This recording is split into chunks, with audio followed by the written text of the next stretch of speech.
Okay guys, I'm back. I was gonna pick it up and continue on where I had left off when I started doing my stepper, and I pushed the wrong button or something. So we're starting fresh here. This might be part 2, I don't know. But part of going along with me is to see the whole journey. So yes, this is not a great angle for me, breathing and huffing and doing my exercises, but at the same time, it's a part of the journey. I want to be held accounted for. Is that the word? And so I am right now, I'll show you. Let me turn this over. I have done 102 steps and 228 calories burned. Let me turn you back around here. So, I'm gonna continue on for a minute, and then if I need to take a break, I will. But I'm gonna set you back on the steps so y'all can, I guess, watch me. Okay. All right, back on here. My legs already feel like Jello, especially like the calves down here. Okay.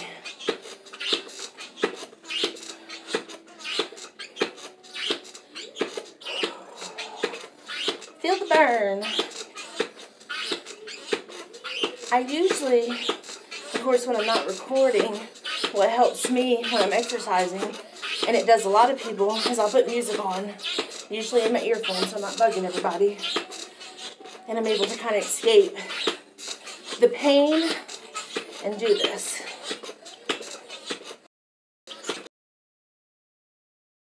Am I skipping? What's going on? No. Okay. I'm going to try to hit the 200 steps for my first time being back. Oh, it hurts. And I can't see without my glasses on unless I stop what I'm doing to look down at the little screen. So this is it. Taking the stairs.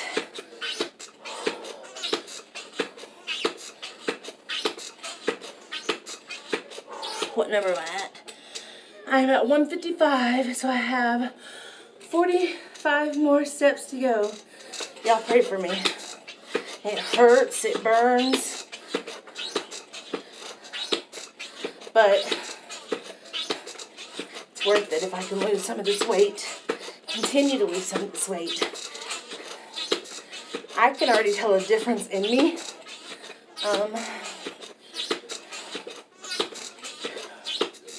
On certain things, clothes are fitting a little bit different. For once, better, not tighter. So, oh, I'm hurting. Let's kick it into overdrive. Let's see if I can do, excuse me. Let's see if I can do 20 more, but like, you know, finish strong. Here we go. Ready, set. 1, 2, 3. Count with me. 4, 5, 7, 8, 9, 10, 11, 14, 15, 16, 17, 18, 19, 20, 21. One to grow on. All right. Whew. Oh, my bad. All right. Finished for the time. I did 205 steps, 444 calories. I'm tired.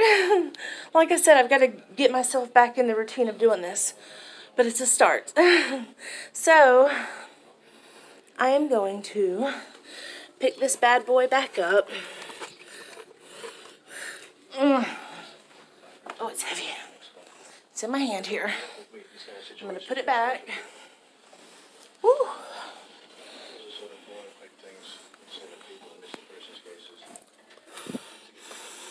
Maybe.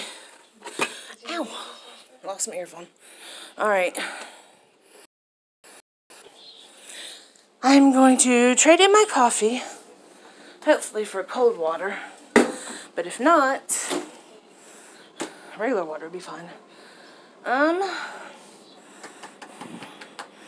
No cold water, so I'll grab one out of the closet over here.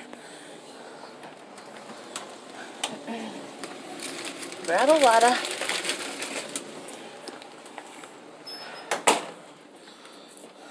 Water. And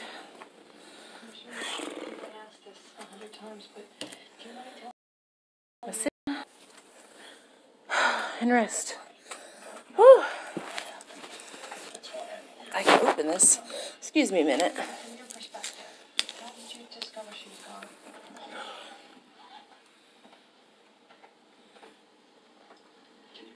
Ugh. I know this isn't usually a side that y'all see of Queen Bee. I don't like to show when I'm not putting my best face forward. But at the same time, I want to show y'all that I am real. You know, I'm not trying to put on an act for y'all. Excuse me, I'm trying to get a napkin out. I've got y'all propped up with a salt shaker right now. I have a stand upstairs, y'all know I do. But I'm not upstairs right now, so. I don't want that one. I'll wipe my face. Ah. So when I cool off here in a minute, I drink this whole bottle of water. I'm going to go out and probably wash my face again. I'm trying so hard. I take, what is it, hair, skin, and nail vitamins with biotin in it, and to help with my hair, skin, and nails. And it does work, but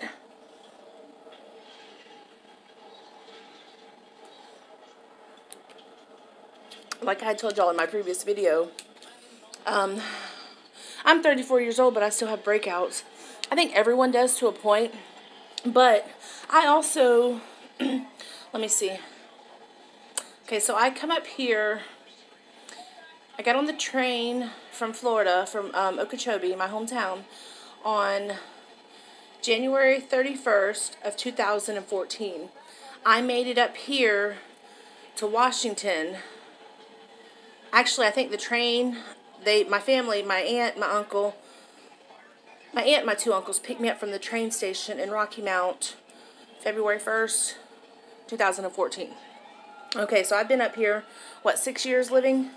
And shortly after coming up here and getting settled, applying for help, since I am a single mother, Medicaid, you know, all that kind of stuff, government help. I knew I was having issues with my body. I have had issues with my body since my son was born in 2004. And I had a cancer scare. I had went in for a OBGYN, you know, appointment for a pap smear, which you're supposed to do, every year, I think? Yeah, at least once a year, I think. And so anyways, one of my results had come back, I don't know, negative or positive, whatever the bad thing is, you know, the culture or whatever. And so they ended up having to go in and do this was back, Eric was maybe a year old, maybe a year and a half, so 2005, 2006, somewhere like that, down in Florida. So I had to go in and do a biopsy, and it did come back that I had a cancerous mass on my cervix. Okay, so they went in a couple weeks later, yeah, something like that, and they were able to remove the mass from my cervix. But the likelihood of me having babies was slim to none. Okay. Was I upset at the time? Yes. I was 19. You know, I had my whole life ahead of me. But then also, I had to think, I have one child. I have a healthy baby boy. I'm more blessed than some people that were never, ever able to conceive a child. So that was that. You know, I kind of resigned myself to that. But I still have been trouble with... and guys, if y'all don't want to hear this, y'all can turn away or whatever. Women as well. But this is just part of getting to know me. So I still having trouble with having regular periods and all that kind of stuff. But I kind of quit going to the doctor around that time after that scare and after the surgery to remove the mass. Mostly because I didn't want to hear no more bad news. And it seemed like every time I went to the doctor for something, it was more bad news. Now, was that smart of me? No, it was ignorant, stupid. Just because I don't know about it doesn't mean it's not there. But in my mind, I didn't want to hear it. I didn't want to know about it. So therefore, I don't have nothing. You know what I mean? And so, anyways, fast forward however many years later, and I move up here to Carolina. Oh, I about dropped you. And I get starting going to a doctor. Found a woman's doctor, whatever, you know, and they did a whole bunch of stuff on me. And I wish I still had the picture, because they did an internal, like I said, I still wasn't having a period. And at this age, I was, what, 26, 27, 28, 29, somewhere around in there, my high 20s, early 30s. And, so I go in and I find an OBGYN over in Greenville. They end up doing an internal ultrasound, and I still had the video and the pictures for the longest time, and just through getting new phones and transferring data, I've lost the pictures. So anyways, my whole ovaries were completely covered in cysts. It looked like marbles all over my ovaries. And so that right there was one of the reasons why I wasn't having a regular period. Well, then about a couple months later, they come back and we did some more testing, more intensive testing or whatever, and they ended up diagnosing me with PCOS. Anyone that doesn't know, PCOS is polycystic ovarian syndrome. So basically, if I remember correctly, without pulling out my paperwork, because it's been a while since I looked at it, basically my ovaries produce these marble-like cysts. Of course, that kind of wraps over my ovaries, so that therefore that keeps me from producing an egg, which in turn makes me not have a monthly cycle. Back then, okay.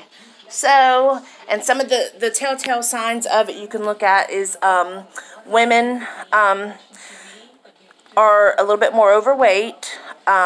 They have a lot more acne than the average adult you would. Case in point. Oh, I didn't mean to flick y'all off. I'm so sorry. And also unnatural hair growth, because the body is producing more testosterone than it is estrogen. Now, quote me, I could be wrong on this. It's been a while since I did it. So anyways, fast forward a couple years. I'm trying to, do what I can. And they finally, I got to another OBGYN over in Greenville, and I loved her to death. She's an older woman, but she had been in the business, of taking care of women 20, 30 years. She knows what she was talking about. And so she talked to me and she said, "Now, Miss Tate, this is completely up to you, but the longer you wait and the more problems you have with your PCOS syndromes, the higher chance you have of developing endometrious cancer and all kinds of everything else going on in your woman areas." And so at that point, my child was 10 plus years old, maybe 11 or 12 at that time, right becoming a teenager. And I knew for me, I didn't want no more babies. Nothing to do with anything else. It's just, I was lucky I have my one. What is it? I bought the t-shirt. I'm good, And I'm a child of adoption as well. I was adopted when I was 5. And so I fully believe if I were ever to get married in the future, and of course I can't have babies now, but if we did want to start a family, I believe in adoption, So it wasn't the end of the world. So for my health, long term, I knew me getting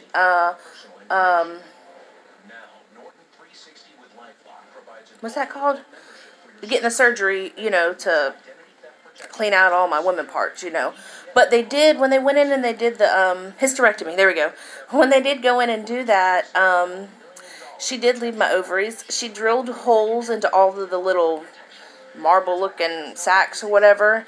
And basically she said there's two things that's going to happen. Either your either your ovaries are going to heal themselves and you'll be fine, and we might have to go do that every so often, every year and a half, 2 years, something like that, kind of keep a checkup on them, or they'll just shrivel and it'll be done with it. But I'm 34 years old. I think I was 31 or 32 when I had the surgery, and so the main reason she wanted to leave the ovaries was because of my hormones.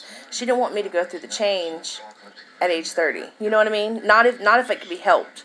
And so, I don't know. I'm doing fine, but even though I don't have, even though I had a hysterectomy, the PCOS I'll always have for the rest of my life. So that's another reason I'm trying to take better care of myself. Because if you can eat right and lower my body weight to a more healthier number, everything else is going to improve. And I don't want to become diabetic at my age, because that's another thing with PCOS, if I'm not mistaken.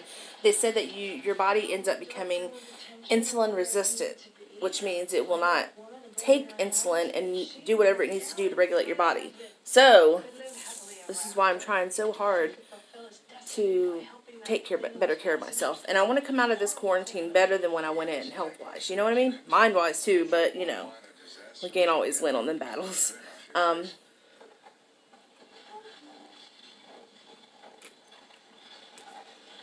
So, that was a long story. I don't even know what the purpose of telling that whole story was. But anyways, maybe it was just because of my face or whatever.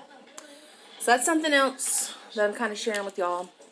I know I'm about 60 minutes into this video, and I think I have a 10-minute video from the first part when I first introduced myself. So I guess this is going to be a 2-part video again today. Look at my Aunt Kathy up there. Hang on, where's she? So pretty. I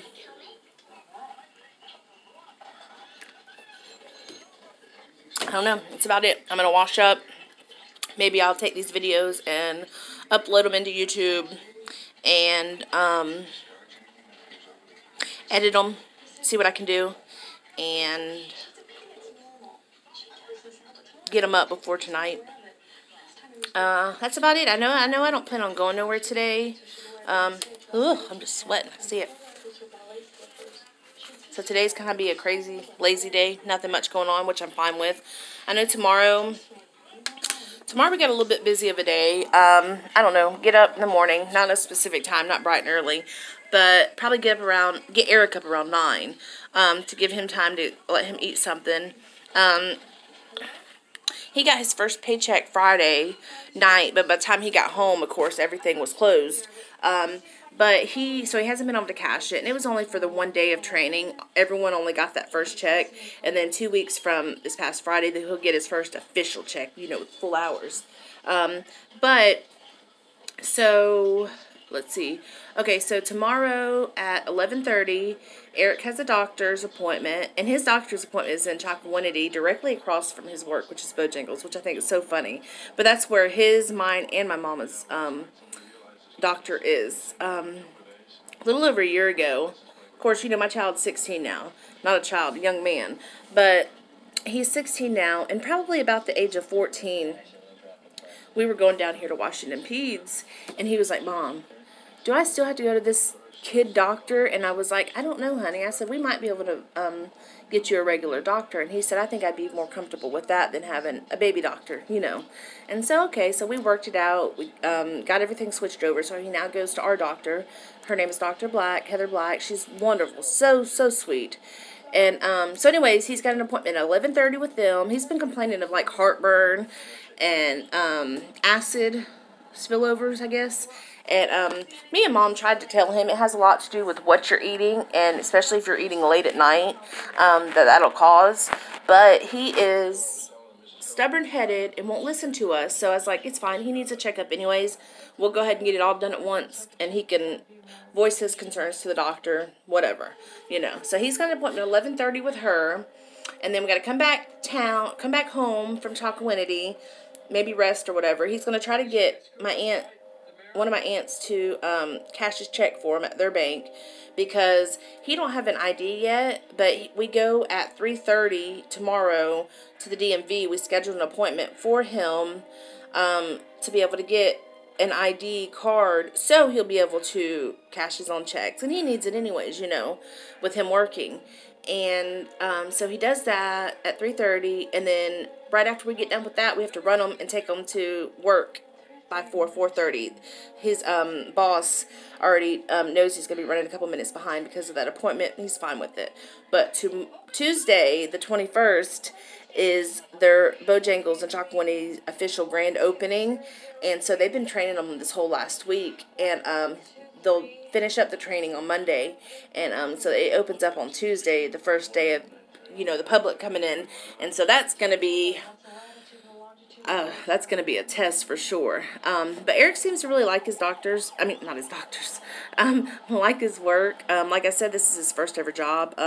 His boss has really took a shine to Eric and kind of took him under his wing, especially knowing that it's his first job and he's never done anything in a professional setting as far as cooking or, you know, any of that stuff. And so Friday when we were waiting for him to get clocked out, his boss come out. Me and Mom had just pulled up and we were waiting for him to clock out, and he come out and he was like, "Hi, Mrs. and Miss Tate." And we said, our first reaction was, "What'd he do?" And his boss was like, no. He's like, "I love him." He said, he's a talker. And I'm thinking, yeah, he gets that for me, you know, laughing. But they call him E.T., you know, Eric Tate, you know, his initials. And they always say, "Hey, E.T., get over here." And he said, "I've really took a liking to Eric a lot, and I can't thank you enough for allowing him to come work with us and learn the trade, you know." And so that was really nice. That was kind of that, what every parent wants to hear, that you're doing a good job, or you've done a good job, because day to day, from day to day, you know, you don't, I don't know how to explain it, but he's a teenager. He's a boy. He's got attitude. He's got sass. He's got everything I had when I was that age. And so there's days when I don't feel like I have done a good job. But they always say that the ones you love the most are the ones that get the worst part of you at times. So you kind of got to give and take. But on that note, I think I have, I don't know, run your ear up enough. So, like I said, I got a busy day tomorrow. Oh, and then also, anybody here locally that has kids that's in Washington High School, of course, with this whole quarantine pandemic thing, we don't know what's going on. We hear this and we hear that, but nothing's been set in stone. But I know tomorrow night, if you get on Facebook and you go to Beaufort County School System, to their page, tomorrow at 5:30, Washington High School is having they're allowing 100 people out at the school in for the big meeting to kind of see what's going to be happening or what our options are as parents for our kids, for the students. But also they're going to have a link through that site on Facebook for us to join in via the internet, you know. And so I know I'm going to be there. So after we drop Eric off around 4:30, so I'll have plenty of time to get home. And me and Mom's going to watch that and just kind of see if they have any idea what's going on as far as how we're going to go about sending our kids to school, not sending our kids to school. But there's also lists besides Washington High School for other dates for other schools. So if your kid is in middle school or elementary school, you know, there's other dates and times on there that you can look and kind of mark it on your calendar so you can kind of get somewhat of a feeling of what's going on. But on that note, I'm going to let y'all go. I hope y'all have a wonderful Sunday. Enjoy yourself. Stay cool. Stay hydrated. And as always, don't forget to like, share, and subscribe to my channel, Queen Bee, A Royal Disaster. And be kind. Bye, y'all.